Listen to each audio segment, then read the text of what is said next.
Well, one student we are happy to know tons about is this week's NewsDepth A+ winner.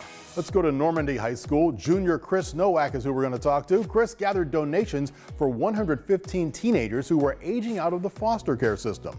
It's a project near and dear to him because Chris spent time in foster care himself before being adopted. He wanted to come up with a way to help other kids still in foster care.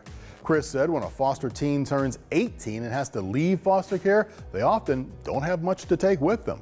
Chris said once he found that out, it really broke my heart and I just wanted to help them. So for his Eagle Scout project, he created a website that lets people donate money for life essentials like toiletries, towels, pans, maybe a suitcase. Then Chris and others packaged the items together into a fresh start kit. This way, the foster youth have their own items to start off with and to make their transition out of foster care smoother, according to Chris. He and his mom, Crystal, raised, get this, $21,000. That's enough money to make kits for 115 foster youth who are aging out of the system. It's also more than double the amount Chris was hoping for.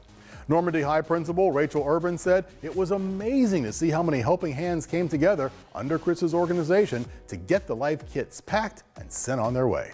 Principal Urban also said it was a huge operation and Chris deserves a lot of credit for what was accomplished. She's proud to have Chris at Normandy High and says he's emerged as a student leader at the school. Chris said it made him feel proud to be able to help other kids and to raise awareness about the foster care system among his friends and his community. He also credits his mom for having a big impact on him and giving him the empathy that he has now. So Chris Nowak, we are thrilled to award you this week's NewsDepth A+ for leading this successful fundraiser for foster care kids who are aging out of the system. You've got a big heart, and it showed through this project. Well done.